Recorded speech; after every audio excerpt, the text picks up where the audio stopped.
going on, guys? Welcome back to RC Every Day. So things have changed. Tow truck took a turn. If you remember the last video, at the very end I talked about this body. Got it from my friend Harry, Long Tall Texan RC on Instagram. Was a long bed, obviously a very nice looking long bed. Got damaged in the mail, and we're fighting with the post office about it. It was fully insured, all that. It was made into a true to scale long bed. Had the extension before and after the axle. And it's just, you know, it's one of a kind things that somebody I knew built, and I wanted to add it to the collection. But here we are. The body looks fantastic on the tow truck. I think it's so detailed. I love the two-tone. I don't have the patience to make the trim like that. That is not a sticker. That is actually styrene or something. I don't even remember how he built it, but super nice work. We do want to make some changes to the cab, but just getting it mocked up on here. Tow trucks always set a little low in the front because the back was jacked up full of leaf springs back in the day, but we're setting a little too low. And this is on my shop truck chassis that I sell at rceveryday.com. It's designed to be low. So that is as high as we can get it. And with the suspension angles, the control arm angles and stuff, we're getting bump steer like crazy, and that's not high enough. So we're gonna look at playing with the shop truck chassis, trying to maybe modify my front pieces. Now I can't 3D design for crap, so I can't just go in there and click a few things and change it. So we're going to work just like we always have with cut off wheels and drills. So that is what it is. I've been working with Kenneth on the tow truck setup. He designed this stuff. It's on Cults 3D. I posted a link to it a while back. I think it's in one of the other tow truck videos. We've broken up the boom setup. It was all one piece, and I was just not able to get a clean print with those pieces together. I've resized it again. I'm pretty happy with this tower structure. I'm still not getting a good print. I don't know. It's so, I don't think there's any infill in this. It's all solid layer, and it's really warping real bad on the top. So I'm not sure the best way to go about it.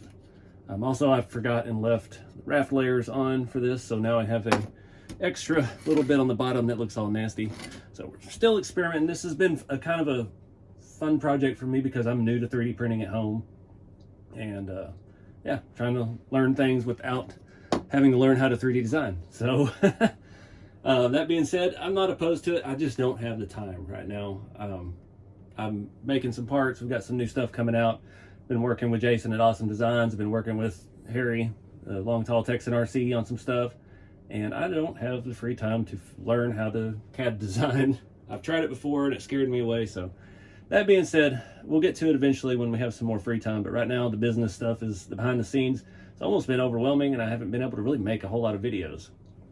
So if you remember this truck down at Crawlfest this year, me and Harry were racing, and I stopped on a dime and he rear-ended me. And this cab still has the blue paint from my Scottsdale right on the hood. So it's kind of neat to have both things. I tell everybody I wanted in races. We were racing for pinks. I do want to add a two-piece grill to it eventually. It does have these really nice brass hood hinges, but they don't allow the hood to sit back all the way. So I'm not sure what's up with that. We may have to just mess with those hinges a little bit, but we're not doing any of that yet. I'm not ready for cosmetics. We've got to get this thing rolling, sitting, and tow trucking, doing stuff right. So I'm gonna pull the body off. I mean, this thing has a gorgeous interior. It's even a 4 on the floor. It's got the big curve shifter. Fits the bill really well. Only problem is it does have a 4-wheel drive shifter, and I don't want to take that out. Dang it. I just can't win with this truck. It's been fighting me since the day it arrived. Tried to fight its way out of the box. But anyway, let's look at jacking the front of the suspension up, because even no matter what body we do, we're going to need to lift it up a little bit. All right, so this video is going to be kind of in 2 categories on the YouTube page. It's going to be in the shop truck builds and on the tow truck build itself. You can see the front suspension setup. It's typical shop truck. It's all the way up, like I told you. See how much bad everything we got with that situation. Yeah, designed to be low. So here's our front IFS bracket, and here's my solution. I sat there and I cut one of these up with a Dremel and made a big melty mess and hated life. And then I used a bandsaw, and yeah, I just moved the holes up pretty much right at the bottom of that. I don't know if that's going to be enough, but that's where it works with the bracket. And then I just cut with the bandsaw, cut a little square out so it'll still fit onto the chassis like it's supposed to. So instead of being up here, it'll be down here. Holes look like they're lining up good. We really only need 2 screw holes in that, but I like to leave options when doing this in case you needed to push it all the way out on your chassis or wherever. So I think that's gonna work. I'm gonna go film you, show you how I did it, do the next one. And yeah, all we gotta do is swap everything over and see how much lift we got on the front of this thing.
Alright guys, got the front end up a little bit. It didn't work out as well as I'd hoped.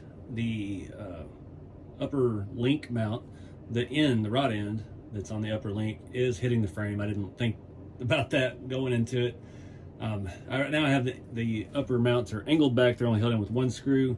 The height is much better and it could work. We just have to drill another hole, but I don't know. I'm not feeling it. I didn't even notice at the time when I did all this that the truck has the 4-wheel drive shifter in it, and it's very scale and it looks nice, and I'm not going to break apart this truck. Again, using somebody else's body, it's always it causes problems. So I think we may go a different direction with this. I want to use this truck. I want to actually function. We've still got a lot of work to do on the boom. I'm still printing test pieces nonstop. So I think we're just going to shelf this one for a little bit. Push comes to shove, I do have a GCM CMAX chassis. It's the one I was using on the Blue Amigo. I did some videos on. That didn't work out. The BRX 70 axles were too narrow to do leaves in the front and still have any steering. It didn't line up with the links. I don't know. We could build the CMAX. We can use the rear end we have, so we keep the perfect offset. I'll have to pick up I guess a K44 front axle for this and do it on that. So that's something to think about. But for now, I'm going to shelve this because this truck has been nothing but a headache. Part of the problem is just it's so popular on social media, and I get so much influence from comments and everything, and it's overwhelming. I don't know what direction I actually want to take the truck anymore. I'm just flustered with it. So I think it's time to put this one away for a little bit, and we'll pick back up if things continue.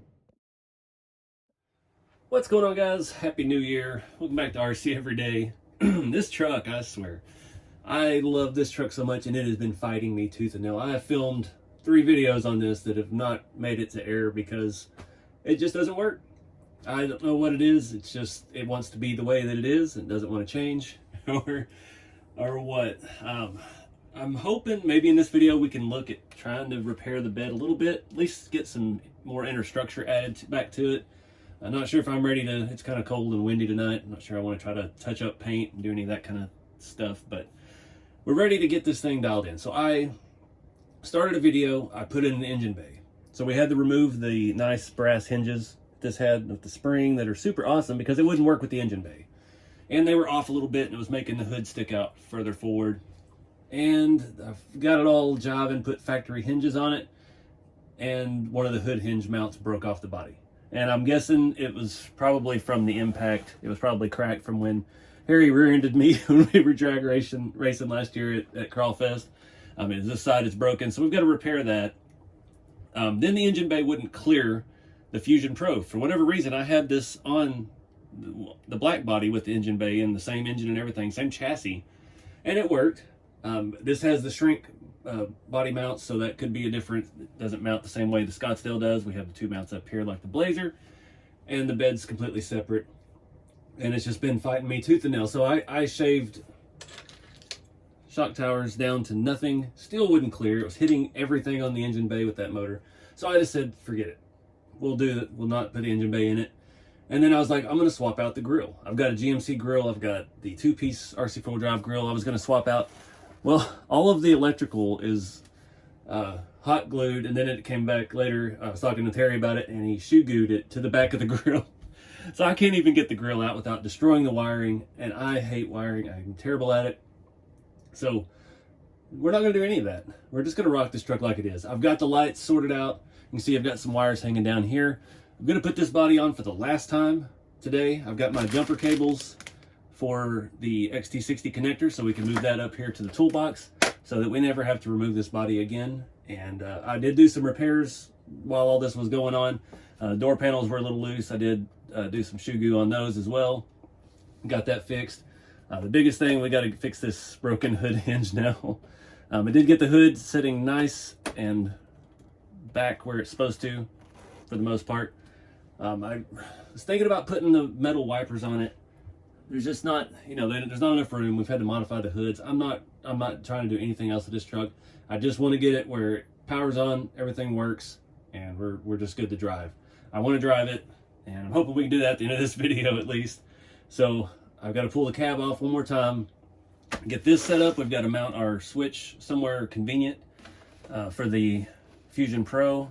I was trying to find a good spot. Somewhere around the transfer case may work, where I can kind of reach up in there, but it's not hanging down where it can get bumped on everything.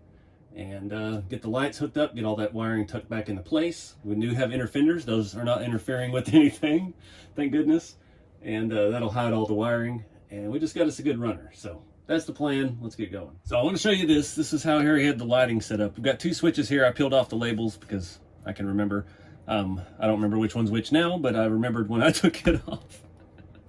All the wiring is on the inside of the grill. Like I said, we've got two switches here. One makes just all the marker lights come on. So the tailgate lights, roof lights, corner markers all light up, and then you have a separate one for the headlights. And the headlights are an off-white. I don't know what LEDs he used, but they are not white. They fit the truck, and it looks really nice. So I'm not going to mess with any electrical because I hate the electrical.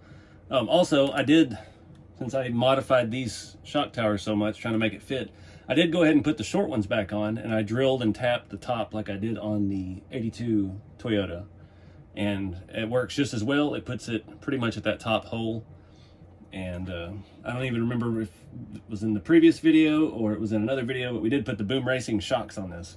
And so far, we haven't driven it yet, there's not a drop of oil coming out of those shocks, and they feel absolutely fantastic. It really works like a shock should on a leaf spring truck. It gives it a little dampening, doesn't get in the way, doesn't hold up the weight of the truck. It's just there to cushion and slow down all the movement up and down. So feeling pretty good about those Boom shocks. Still trying to get the bed and the cab lined up perfect. That's the way it was on my original shop truck, the OG shop truck I sold to my buddy Austin. Having the bed separate and bolt on, it's always a battle to try to get it straight, which is another great reason why this body is never going to come off again. That door panel is still not stuck at the top, dang it. Oh well, what door panel on a 78 K30 is any good? So anywho, I'm gonna pull the body off now. All right, I got everything kind of where I want it. This a little high up in there to reach, but there's room to get my finger. We've got our power wire running up here. It is crudely spliced together. Did that in one of the videos that didn't make it. Probably need to put another zip tie in here to keep all of that away from the gears. So that one, I think, goes to this side of behind the grill. And this is our connection to the rear bed lights. It's got its own harness. That's run up with the servo. It is zip tied in here to keep it away from that gear.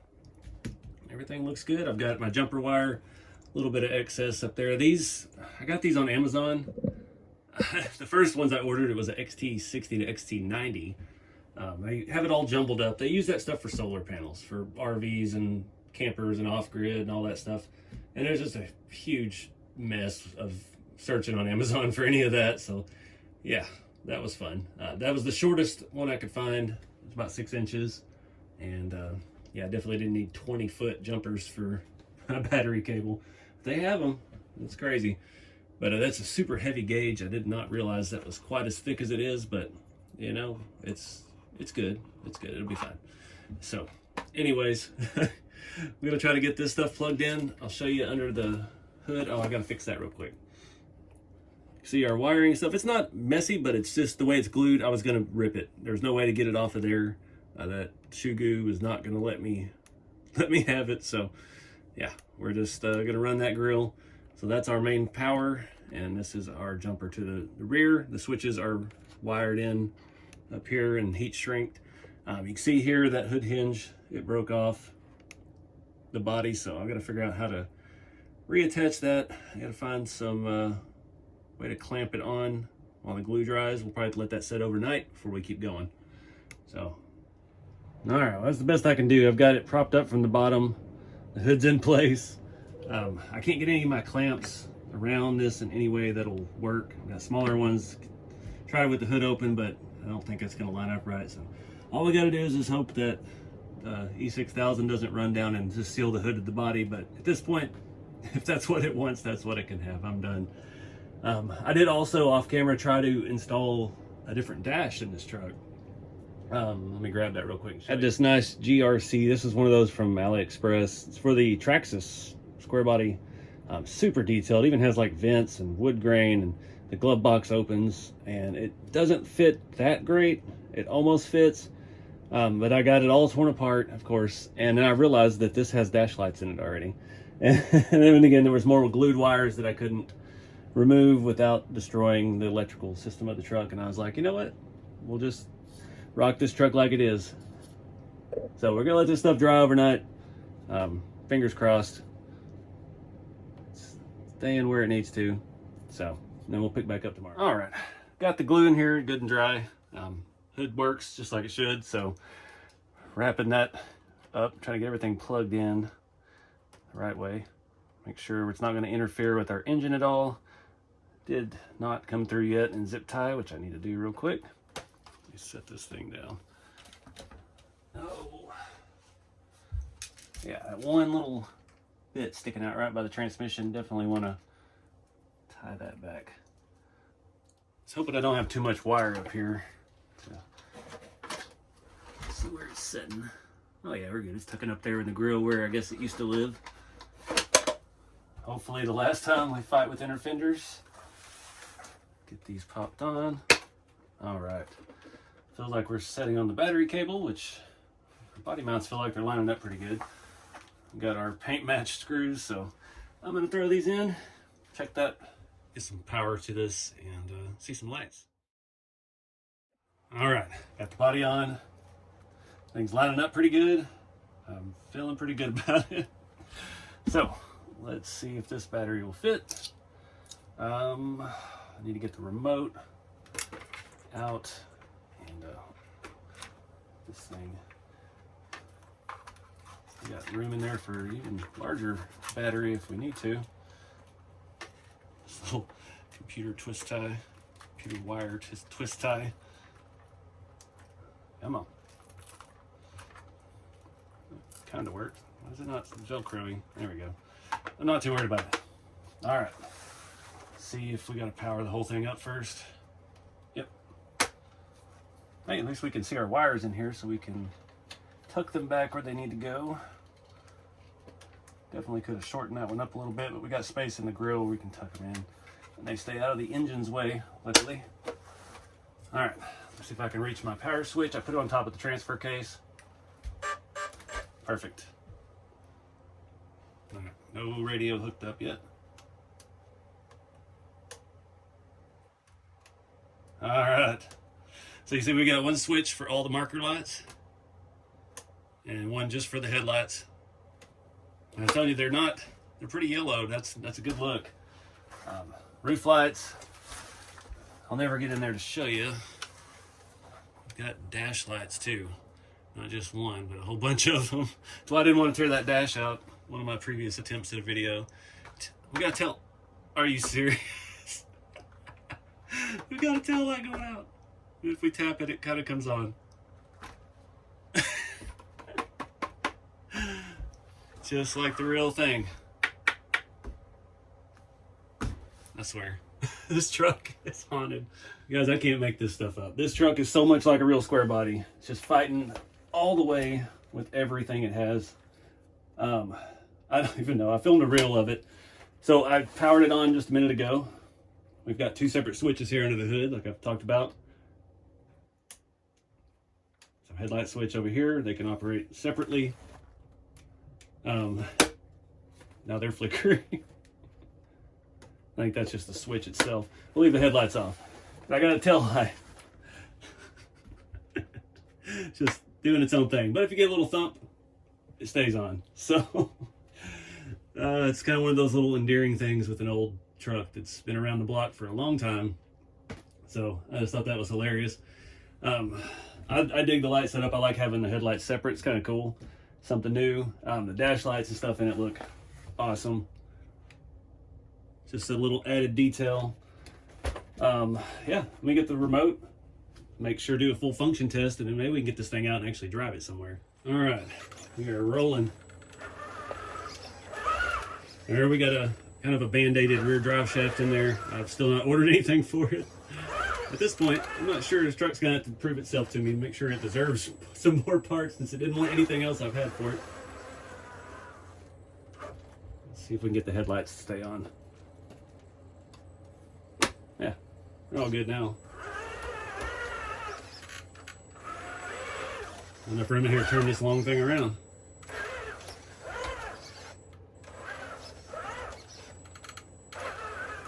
I believe in the other video I set all the stops in the steering, so yeah, we're not getting any rubbing on the leaf springs. I had a bunch of guys online saying I'm not gonna get rubbing everywhere. It's useless with these tires. I don't get any rubbing. Like, we can go full flex here. I'll squeeze it all the rest of the way. Not enough to worry about. It's maxed out. It won't do that under its own weight. Nothing in the back, so I don't think it's gonna be a big enough problem. I've run stuff with bigger tires before. My old yellow and white Blazer I built, it had some massive tires on it, and it rubbed like a son of a gun.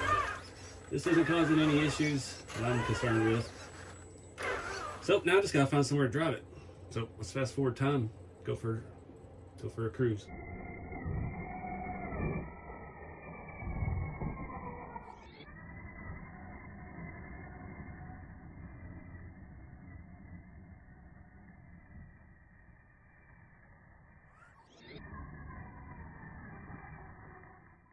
What's going on, guys? Welcome back to RC Everyday. This pile of parts here is maybe a new project.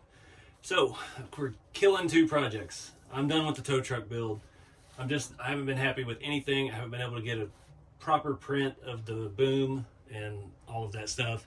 And I wasn't really feeling the way the chassis was working out. My shop truck chassis is made to sit low. And I have a whole video of trying to lift the front end with the two-wheel drive setup.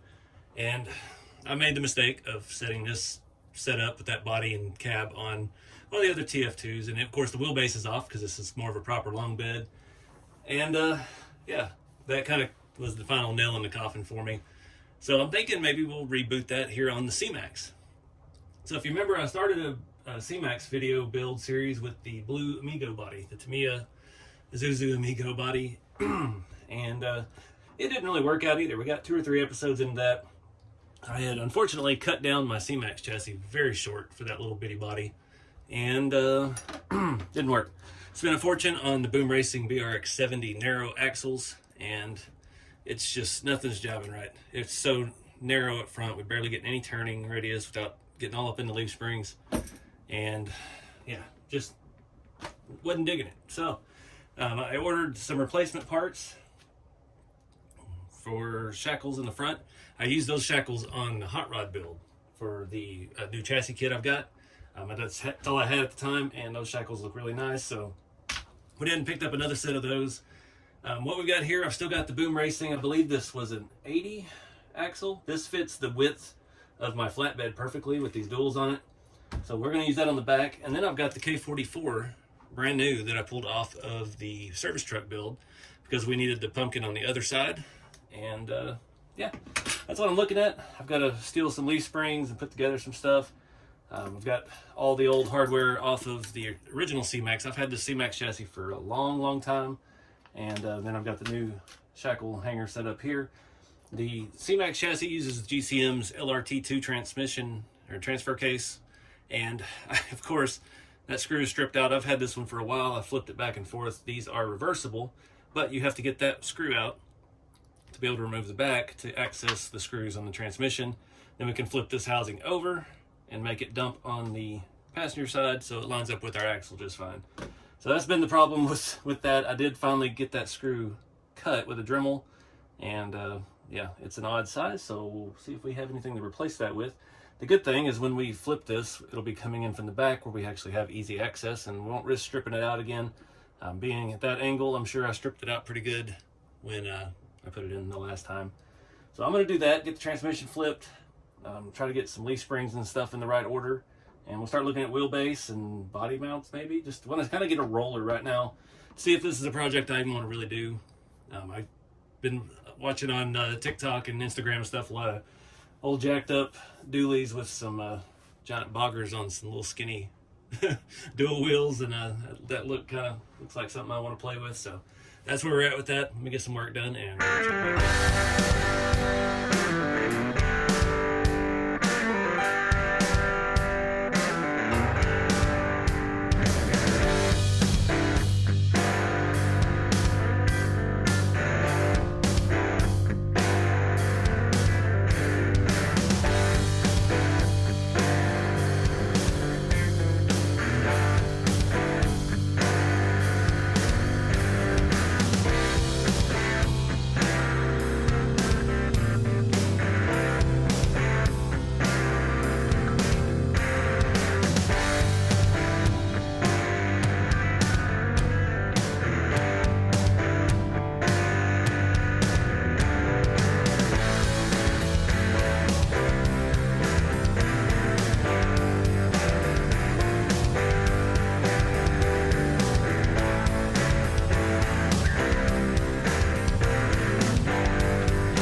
What's going on, guys? It's a little bit different video today.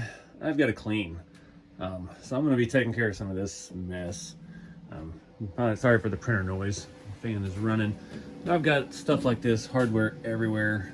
I've got to get sorted out into the bins. Got stuff still in bags. Just need to do some cleaning, but main goal of this video is I need to go through this parts wall. I need to kind of take an inventory of what I actually got and see if I can condense this down and clean it up a little bit. And yeah, just got stuff everywhere. I've got more pins over there. I've got more transmissions and all that stuff kind of organized, but the rest of this is a mess. So yeah, I'm going to start with the hardware and we'll see if I make it to the rest of this for this video. We're kind of winding down on the boom build.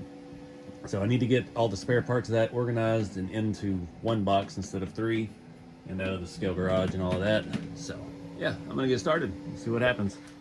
All right, checking in. Got a lot done actually.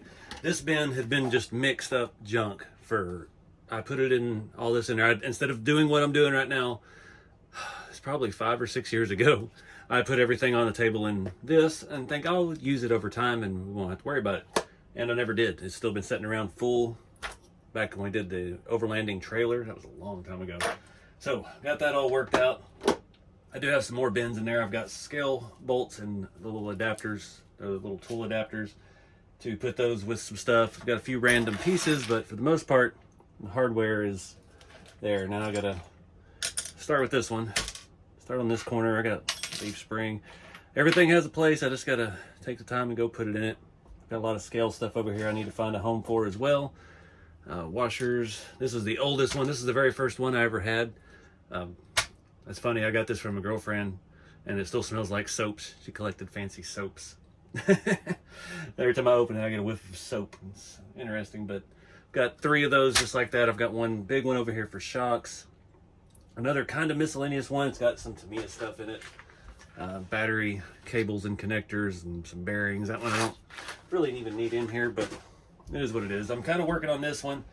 Kind of threw all the, I got a junk bin in there. This is all like the self-tapper. This is all of this stuff from RC 4-wheel drive for the bodies. I had a lot of that stuff spare. I needed to get it organized because as we build new bodies, like I've got another square body to piece together that I don't have a full kit for. So now I've got all the odds and ends, the self-tappers for the body, the 2.5s and the 2s and the 3, the flat heads and the button heads and all of that stuff. Trying to keep the self-tappers and stuff separate from the regular M3 hardware. This is a mess here in the middle. We got M3, flathead, it's kind of mixed. And then we've got like 1.5, 2, and 2.5, and they're all mixed up. And then these are all like the big old school things I don't even use anymore. So yeah, just trying to make some headway here, get stuff organized. I had a lot more stuff in bags. This is the second pile I've had already, so I'll keep going. There's another little tiny self-tapper. All right, well, we're making some progress. I've got a couple of the cow RC mats cleaned up. Getting one organized here with small tools. I've got a bin for tiny drill bits, a bin for all of my scale hardware adapters, and Allen wrenches and things like that. Things that I need on the regular, Loctite, little things like that. So I've got this bin out now. This was the Scale V8 bin, but it is obviously overgrown that. Haven't been able to close it in forever, and I had a bunch more scale things to put in it. So I've also got a couple packs over here of plugs and wire things and that I need to try to fit in here. So I'm gonna have to move all the V8 extra parts to one of the drawer bin things out there by the computer. So yeah, I've got one more Cow RC bin this size full of hardware, and then I've got the big one that doesn't have a whole lot on it. So I think we're about done with this part in here with the little bitty stuff. All this little thing like scale pieces and just hubcaps and stuff. I got no idea where to put them. So yeah, we're just gonna keep going. I forgot I'd already started a bin over here for little scale odds and ends. And need to put these wires in here. That has some K5 Blazer emblems, little 3D printed MSD boxes, rearview mirrors. I'll leave those battery terminals in there because, yeah, I may find a better use over here. So anyway, back to work.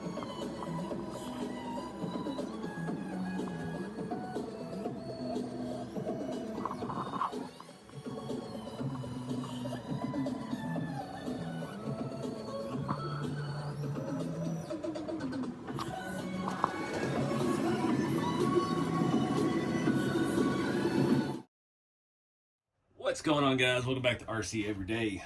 So, lots been going on around here. RC4 Drive dropped these cow hoods a couple weeks ago, and yeah, nobody got them for a couple weeks. So, mine showed up over the weekend. I just picked them up today. I did get 2, and it's kind of controversial. These are 3D printed, and I'm guessing cost-wise is the reason they did that over vacuum forming, because they already had a mold for, or not vacuum forming, but injection molding. So I don't know. Neither here nor there. I don't run that company. But I wanted to show you a raw one. I've got one out already painted, well, primered, just one coat of primer. It's not really coming out on camera that well. There you go. You can see the lines running across. Now it's not bad at all. I'm just curious to see how much sanding it takes to get it smooth. I like the underside. It's got structure. The back of the cowl actually has a little bit more of a recess for windshield wipers, which is good when we put these metal ones on. And I think they nailed the height. I don't like those really big ones, and I hate the ones like, I used to even hate it when I was in the 90s looking at J.C. Whitney catalogs, and they get those ones that fiberglass and you just stick it on your hood. Oh, those always look so hard lined. So I think they did pretty good. It looks kind of like the 69 or 70 Chevelle style. It's nice rounded edges, tapers back a little bit, which is kind of different than most modern ones, but the height wise, it's good. It contours, it flows, and I think it's going to work out nice. I've got a lot of square bodies. I don't know what I'm going to put these on yet. I've had an idea. I want to try to do the what's it called now? Dang it. I was talking with my buddy Bob the other day, and he gave it a shot doing the chipping method for patina. And I think we're going to try that on one of these and see how that goes. So first we got to sand this one. I put a pretty thick coat on it yesterday. It's dry enough. And we're going to wet sand that and see if we can just smooth out those lines and get it looking good without having to do 2 or 3 layers in sanding. Less is more. So I'm going to cut this one open and show you this real quick. Show you what the raw print looks like. Typical RC 4-wheel drive fashion. We got a bag within a bag. Bags must be cheap. It does come with a magnet and screws, and as always, silica gel. So this one actually looks like it has some sanding marks on it. This one's been scuffed up before. The other one didn't. That's weird. Maybe this one will be a little bit smoother. I can't see some of the lines. And I'm wondering if we could hit this with a Scotch-Brite pad first, and we're probably gonna have to on this one because it's got like fuzz on it. That's weird. That one was perfect, but you could definitely see the lines in it. I bet they're having some issues with quality control on this being printed. It's hard to get good printed stuff, especially flat stuff. Goodness. I don't know what kind of process they use on this. So I know my printer, my Bambu, I'd have to print it up at an angle like that or something and still have some rough edges. So it's coming out pretty good. Feels very solid. So yeah, that's what you get. I think they're like 23, 27 bucks, somewhere around there. And this one's got all kinds of weird stuff on it. So yeah, that's what we're gonna do today. Just have to decide what square body to put it on. Obviously, I don't want to do it on any of the shiny trucks because I'll never be able to match the paint. The only exception being the Midnight Edition Blazer because it's already scratched up, and I really wanted to kind of patina it, but I don't really know what to do yet. I got that truck, it's all fixed up chassis-wise. We tuned on it. Took it out once. It's not crawling very good. It still feels light. It feels too light. The suspension, I think it needs to soften up a little bit. But yeah, we've got it scratched up pretty good. So a flat black hood on that would look good, or something simple. But also the blue Blazer, I love that real rust hood, but I don't know, cowl hood would look good on it. So if we do this chipping method and we get some kind of cool effect and it actually turns out good, I might throw it on there.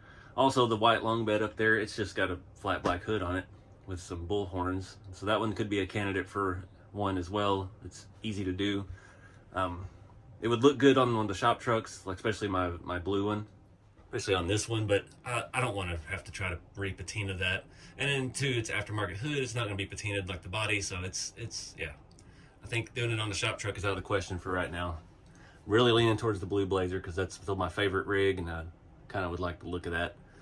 But yeah, I just wanted to say I appreciate you guys watching so much. I've been getting a lot more views lately. It's picking up a little bit, and I think after I overloaded myself around Christmas time trying to work on the new kits and trying to keep content coming, and I just got really burned out, and that always reflects through in what you do. So now that we've got the green service truck almost complete, I've got some really cool stuff coming up for that. Some more scale additions to it. And then we've got the Boom Racing BRX02 just about complete as well. Yeah, I'm really excited about both those trucks and how they turned out. And I've kind of got the fire lit back in me again. I stayed up Saturday night, about 3 in the morning, scrolling eBay, vintage RC stuff, scale stuff, dollhouse stuff. Just, I hadn't done that in a long time. So really got that dog in me again. So let's get started with this thing. Real quick also, this is the kit I was talking about, been working on since November. Me and Jason took it a step further with the bodies. So now it has magnet mounts, very strong magnet mounts. We've got a floor pan. It's got a scale fuel tank under the back. These are all in stock on rceveryday.com. Got chassis kits as well. Looking at putting one together, making a combo, and getting the price down a little bit more even. We're still working on the grill designs. Jason's been swamped with his day job, so he helps me with all the actual file creation, because I'm hammers and fire, and he's technology. So it's always fun working with him now. We added inner fenders. We've got a firewall. Just a really cool setup. It's so complete. This thing is next level as far as my kits are going. Hoping to keep growing the brand, but again, rceveryday.com on those. This is a raw print with one layer of primer as well, so it needs very minimal work. And yeah, couldn't be happier with how that Bambu Lab's Carbon XC1 is printing. Actually looking at buying another one because you got a lot of stuff going. But anyways, back to the cow hoods. I need to sand that too, but I don't have enough water in the shop and it's late tonight, so we're just going to focus on the hood, start wet sanding. I've got an assortment of grits. I think I got 800, 1,000, maybe 1,500. We probably won't go that far, especially on the primer. So that's what I'm hoping to do tonight. I've just been using regular old Rust-Oleum primer. And I thought about it. I do have a high build primer. It's a different brand, SEM maybe. I don't remember. I should have done that first. We might try that on this one if this doesn't work. But anyways, I'll show you what we're doing when we get there. All right, well, that isn't going very good. Where you see all the black is the only part that feels smooth. There's still a lot of texture and stuff up here. Definitely not the right kind of primer. So I've got this U-Pole, that's the brand I was thinking about. I ran out of the red. Got a little bit left, so I'm gonna start with the other hood once I wipe it down, and spray both of these. I'm not even gonna try to resand this other side. I did half of it. It's better. I could sit there forever, but it's gumming up paper, and I'm running out of paper, and I don't have a lot of water, so we're just gonna start over. So yeah, it's kind of disappointing. I was hoping it was an injection molded piece, so we didn't have to fool with any of this. We got a nice smooth surface to work with. It's a little disappointing. I'm looking at the trucks again, trying to figure out what I want to put where, but yeah, I'm gonna go ahead and do this high build. This will probably dry overnight. This stuff is expensive, but it's almost like spraying chalk onto this, and it gives you a lot of stuff to sand, a lot of work down, but it's quick. And there's just so many lines. I don't know if I can get, you can see all those lines. Those are, I mean, you can feel it and catch my fingernail in it, so it's pretty serious. Yeah, just gotta keep working at it. Wipe this one down with I don't know what, rubbing alcohol, get all this fuzz off of it. This one doesn't have quite as deep a lines. It has more fine lines.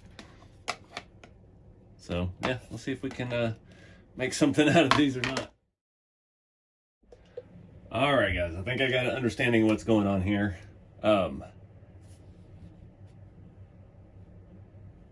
Yeah, these, I'm guessing that was part of the delay with these being released. Obviously it has some manufacturing issues. Like I said, this one looked like it had already been sanded on, and you see that high build primer straight over it. It's perfectly smooth. I can't see a single line in it. This one looks worse on the part we already sanded, but you can still see the lines over here. So I've seen some folks online that got theirs before me that are having issues. They're working on it. RC4 Drive, a lot of folks don't understand RC4 Drive is not as big a company. They're not Horizon. They're not, you know, huge. They make pretty small batches of stuff, and I'm a fanboy, but based off of like what I do with my kits and things like that, shit happens. That's just how it is. But this is fixed. This is the one we're going to move forward with. This one, it needs some more time to dry. Probably going to hit it with another layer of the high build. This is actually the smoothest I've ever sprayed that high build. I'm half tempted to not even sand it because it's got just a real fine texture. It'll be great for paint to adhere to, and it worked out good. So winning. This one, yeah, we're gonna have to do some more work on, but I'm gonna let that cure overnight, and again, like I said, hit it again, start doing some sanding. This one actually looks fantastic. I would throw this on a truck as it is, with just one painting in the dark, one layer of flat black primer. There's a few little lines, maybe I can only see them in the light. I may have missed the spot because it was dark when I painted. So anyway, yeah, I'm gonna let this dry for a little bit. We'll pick back up tomorrow and figure out how to do this chipping method. So typically, I think you can do it with hairspray. I've actually got some chipping fluid. It's another Vallejo product. I don't know if you've been following me for a while. You know I use a lot of Vallejo, the pigments, the pigment binder, the rust streaks. I don't know why, just that's the stuff I found at shops and hobby shops and bought on a whim and got used to working with. So yeah, Vallejo makes some good stuff. And we need to have, I think, a red layer, and then we need to have spray, the hairspray or chipping fluid, and then we need to paint some other layer, and then you need to scratch it up with a wire brush, and it will chip off wherever the hairspray or chipping fluid was prominent. It just basically is allowing the paint not to adhere in certain areas. You get that real jagged edge between colors where it looks like it's chipped down and it's just starting to come off. Yeah, I said it's something I've been recommended on for years, and I've seen a lot of railroads videos on YouTube of people doing some cool stuff with railroad cars, model cars and stuff like that. And I've yet to try it myself, so now's the time. We've got 2 good test beds, so yeah, let's see how it goes. All right, guys, it's been a couple days. I had some stuff come up, had to take care of. Yeah, that looks worse where I sanded it versus where I didn't. I came back, this had that Rust-Oleum red primer. Didn't do so good. I used that high build primer on top of that, and this side actually looks pretty good. There's a few lines, needs a little bit of sanding. That, again, is a much more workable primer than what we started with, and the places that I already sanded look worse. So I think another wet sand of this now. The other hood I painted with just the black sandable primer, looked great. Hit it with the Rust-Oleum red over that, looks great. And now I've splattered some brown all over it, and we're gonna try something new with that. So I'm gonna do some wet sanding on this off camera and get that one caught up. Don't know what color, but we're gonna try chipping. And I know there's a lot of ways to skin that cat. You can use hairspray. I've had this chipping fluid for a while. Yes, it is still liquid. You can use hairspray. Talking to my buddy Bob, he did a couple rigs not that long ago, and I've been kind of learning through him as he's developing the technique. He is using hairspray. The thing with that is it says to use acrylic paint, and I don't have much acrylic paint. I have Rattle Can Dan over here.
All right, guys, things are not going very well. Got this wet sanded and cleaned up, and painted it with actually really good paint.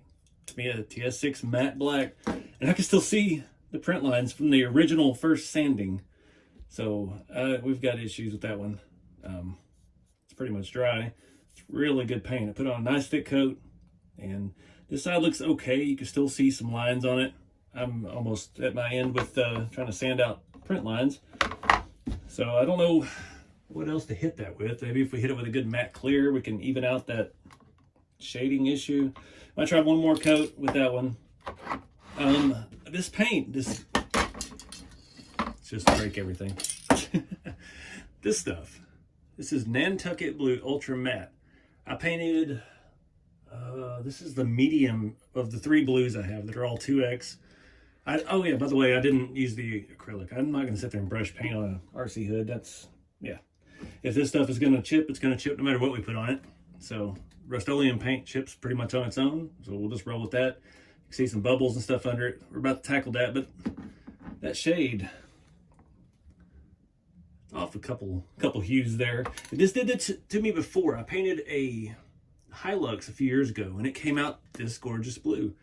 And then I can't remember what it was that I painted else blue. It might have been the, I think it was the rat rod. Yeah, it was the blue rat rod that I did. And I ended up, that's when I discovered I can layer the different shades of the blue and sand through and get a cool effect. And yeah, this paint will not stay the same color. There's probably a little under half a can left. And that's drastically lighter than what it's supposed to be. So that thing there matches the body, but you know, it's all ugly from all the chipping fluid. So I gotta find a wire brush. Everything I've read about this says metal bristle. I don't know that I have a metal bristle brush. Toothbrush definitely isn't gonna do it. You're basically just scraping the paint off. And wherever it's raised, it will come off. I'm gonna let it dry just a little bit longer. We got a couple spots here and there, but you see it starting to blister a little bit. So hopefully we get a cool effect. It would look cool if it's actually almost the shade of blue. This kind of ultra matte, the body's been sanded and scuffed on so much that it almost matches. I just hope we don't get any of the print lines coming through. This hood looked a lot better to start with, but we'll see. Let's get rolling. All right, guys. So made some mistakes. Learned some lessons here. I hate that even after 5 layers of stuff here, you can still see these diagonal print lines in this. But I learned a little bit about the chipping method. I don't have a good wire brush, I found, and a wire wheel is not a good substitute. You see I got a little deep right here. I just touched it lightly and it just ate through this 3D printed plastic like it wasn't even there. So live and learn. I made that mistake so you don't have to. So I sat there with a Scotch-Brite and tried to do the best I could to bring the rust stuff through. It doesn't look bad in certain areas, like especially over here. It looks dang good. I'm really second guessing doing the brown. I should have just left it with the Rust Red primer because that stuff right there looks absolutely awesome. So this stuff does work. Just gotta use it right. So my thought right now, I'm still having issues with the black hood too. I'm on coat 3 or 4. It's looking better, but there's certain lights. You can still see some lines running through this, so it is what it is. I can still see them right there. I'm gonna hit this with the matte clear. I'm gonna hit this with a slightly darker blue, and it'll be a pretty light coat. And we're just gonna go back the same way I always did, and just wet sand, because I've got some really good stuff working here. I've got some really bad stuff here where I've really messed it up. So other than that though, that stuff, actually, I love that. That right there is perfect. This would be good too if I didn't got so much of the brown in it. So just do the Rust Red, do your paint over it, and wire scrub brush, not drill brush.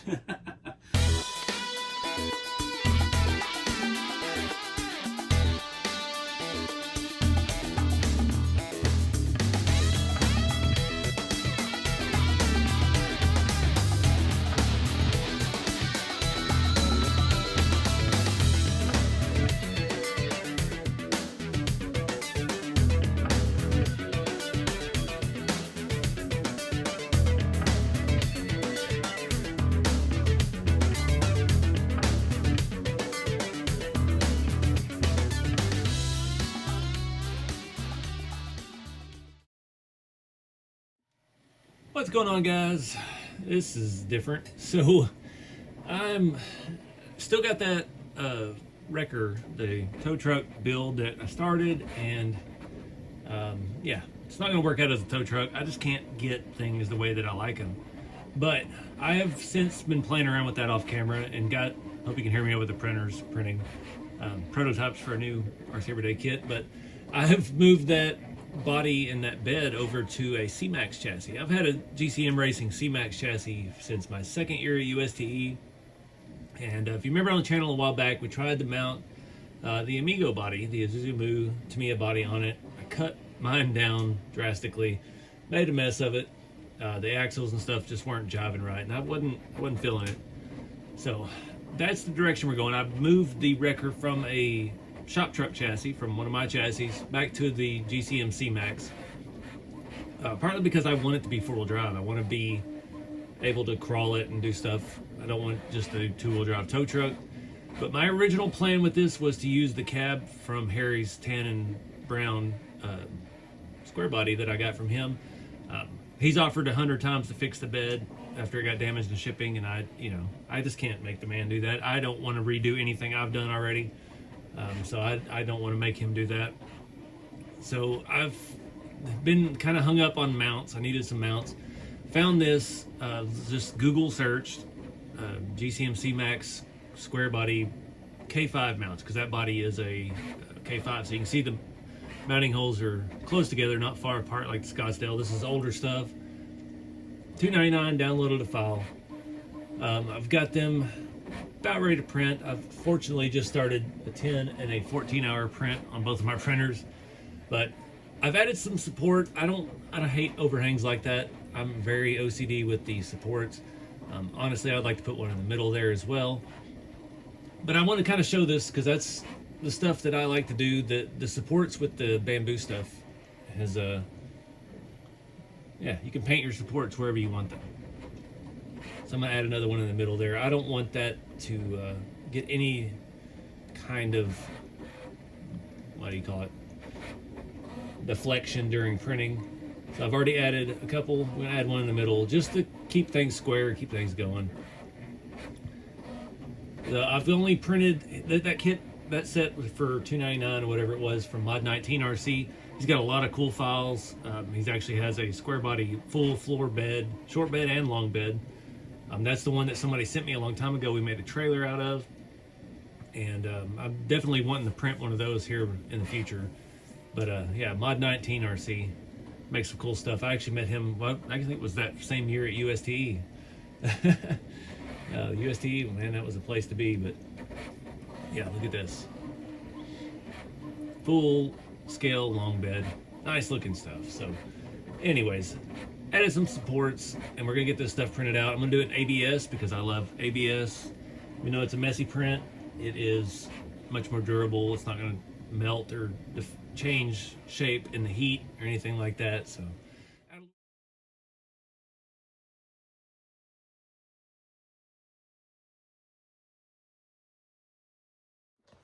all right, I got y'all up to speed. I've got these printed out, pretty good shape. Got to figure out axle placement on this thing first, and I already see some changes I want to make. It's kind of hard to gauge because I don't know how high the body's going to sit with the current leaf spring setup. I don't know where these springs came from. They're probably just some RC4 drives I had. I got 2 on all corners. I already know we're going to have some issues with the back of the cab.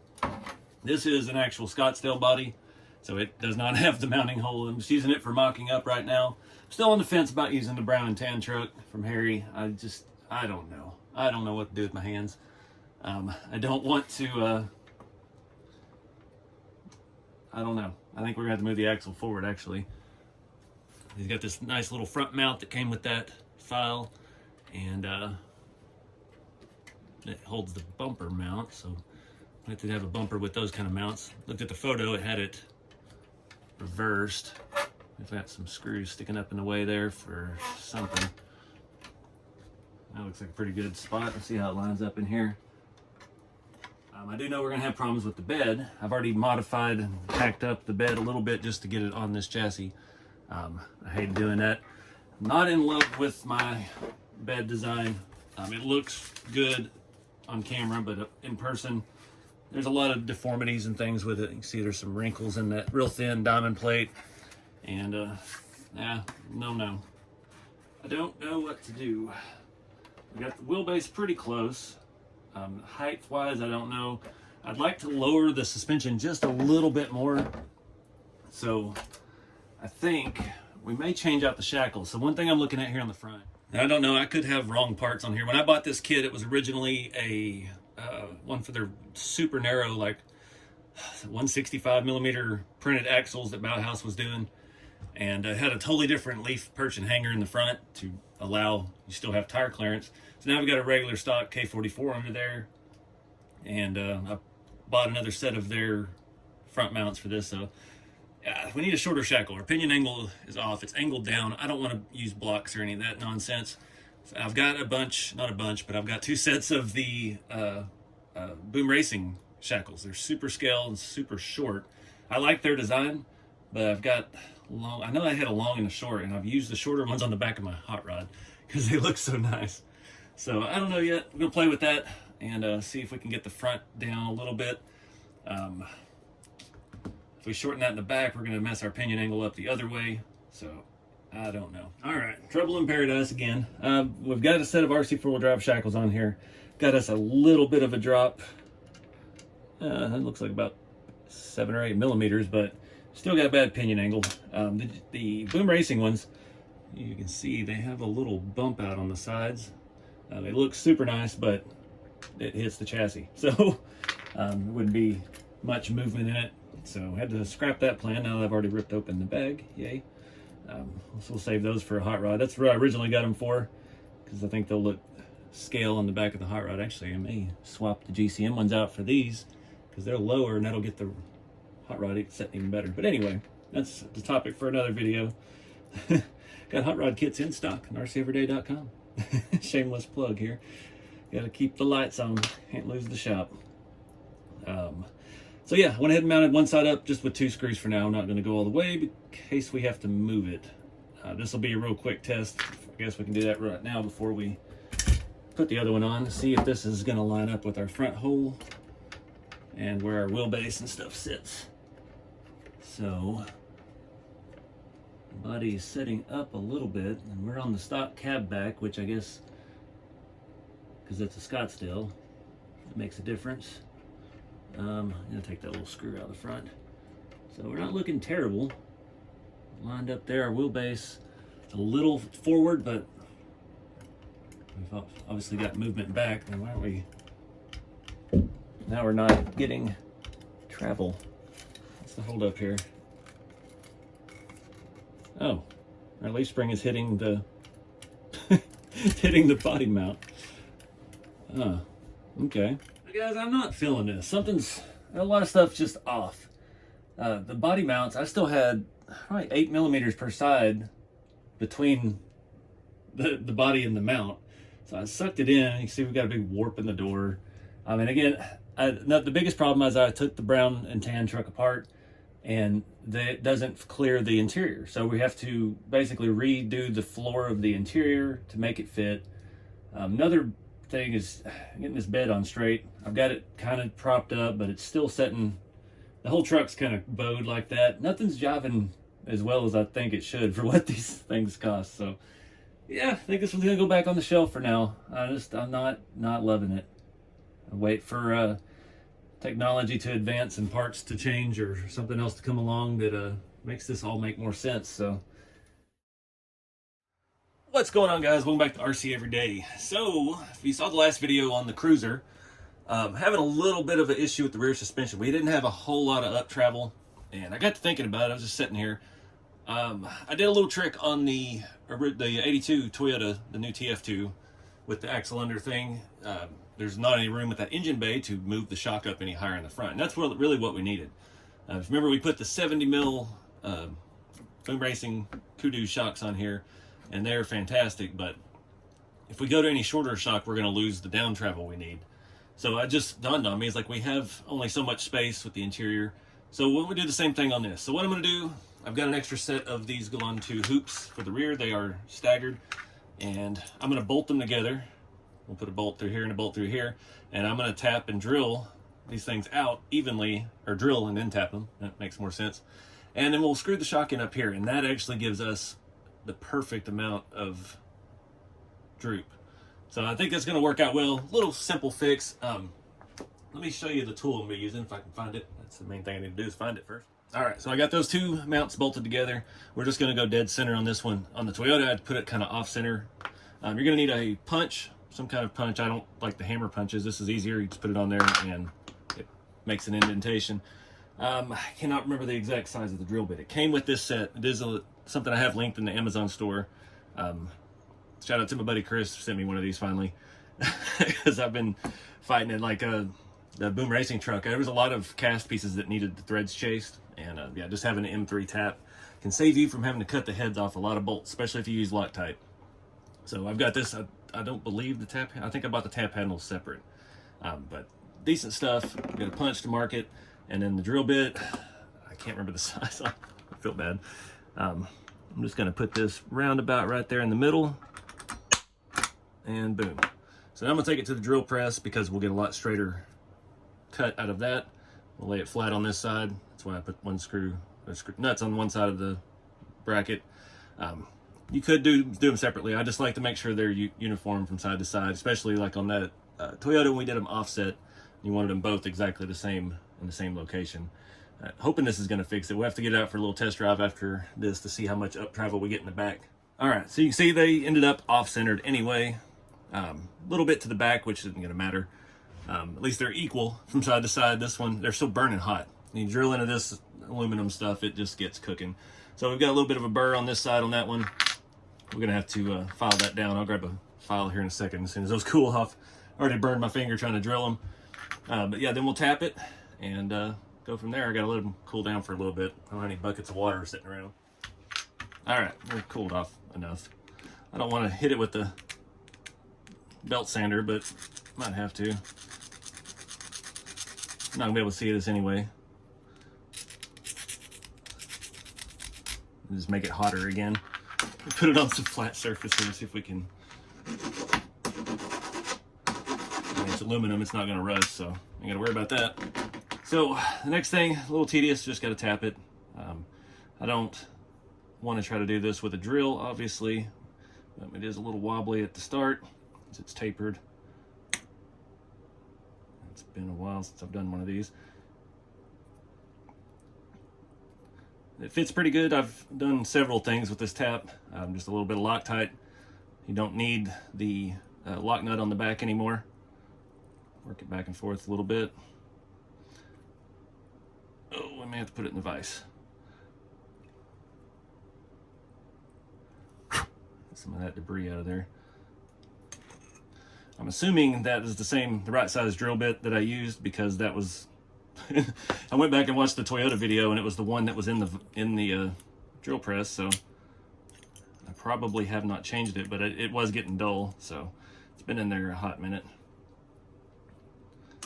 And you can use a little bit of cutting oil. I did that last time as well, which I did not this time, which would have probably helped this process a little bit. Work it through, let all the debris fall out the backside. A little bit further. All right, and it's spinning freely. I'll do the same thing to the other one, and we will relocate these shocks. All right, I just had a sacrificial screw run through, make sure everything's good. It's nice and smooth, didn't tear up the threads very much at all. Try this one out. As you can see, that's gonna move it out, but where this shock position is on this truck, I think we'll actually keep it. So that way we can just use that stock whole setup and go from there. So I'm just gonna swap these out. Got 2 screws per side, and yeah, bolt the appropriate one in, screw the shock in, a little bit of Loctite, and we'll see what kind of flex we get. All right, I did have one of those strip out actually. I'm pretty sure it was the second one I did. Definitely recommend using some cutting oil, just anything, motor oil, gear oil, forklift oil, to clean those threads and just pour it on there as you tap it, and it won't have that problem. I noticed it had a big shiny lump, basically the end of the tap had clogged up, and then I brought it back through and it just ripped out the threads that I'd cut. But I put a nut on that side. We have enough width in between the body to clear a nut just like it did from the factory. And now look at that tuck we're getting in the back. That is massively improved over what we were getting. We're still not getting a whole lot of total drop, but we're getting way more tuck side to side. I wonder what is keeping us off in there. Let me take the body out. Well, I found our problem. It's the stuff. It's not just the gas tank, it's the whole cross member that holds it all. But we had to run that to put our exhaust on there, so yeah. But we're still getting way more side to side. It's almost perfect. The block on the axle is hitting the chassis the same time the shock is bottoming out. So we're getting perfect articulation out of that. I think that's going to be good enough. We gained another, because before we were stopping like right there, and we could get a little bit side to side. Now we're getting another at least ½ an inch of tuck out of this thing. So it's a little more comparable with what the front's doing. No, I can't believe the front clears all of everything with the, we're hitting the steering link, drag link on the motor, the electric motor, before we're hitting the bottom of the shocks and stuff. So I'm pretty happy with this. I think we gotta get it out and try it again.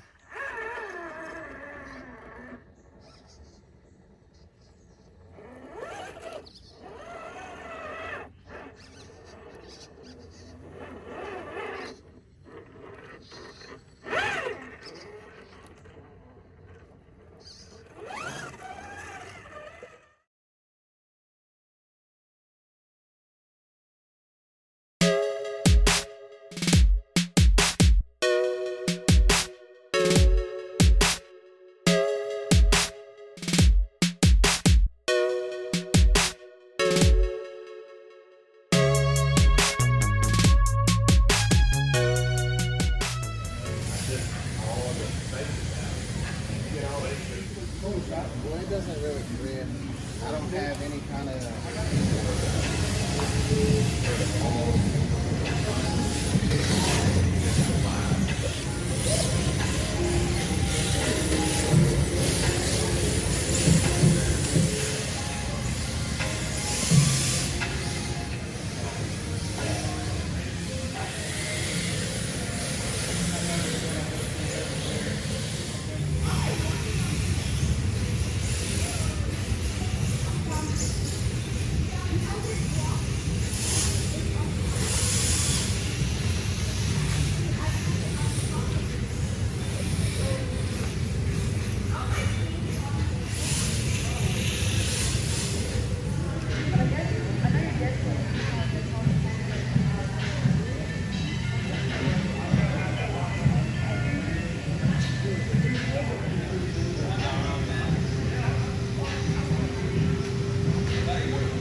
All right, guys. So this has just been, I usually save these for the end of the year, do them in December around Christmas time.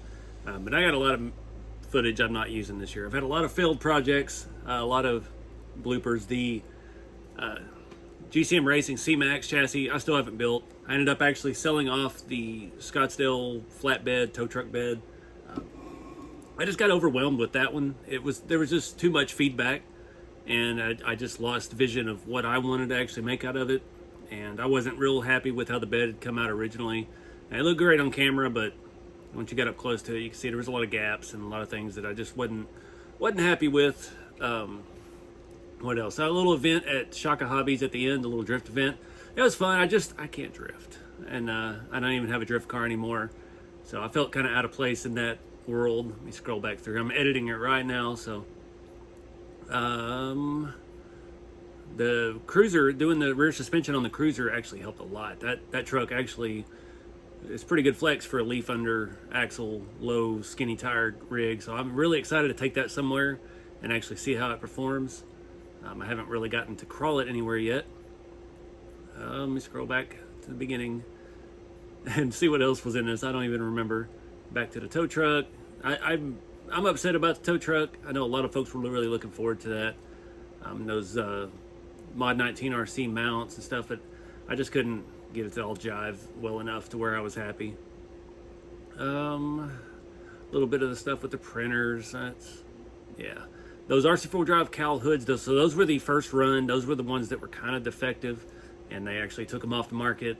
And I did end up using the one I primered black on the old white kind of long bed that's on a SCX 10.2 chassis, and it looks good enough for that truck. That truck's kind of a beater, so it worked good on there. The one that I patinaed, it looks so good on the blue shop truck. I got it to match the paint wise, but it just didn't fit right. It was warped. The print had warped. It was the hood was twisted like that, and there was just no way to get it to mount to the truck and look right. So yeah, unfortunately, I believe they've re-released those now.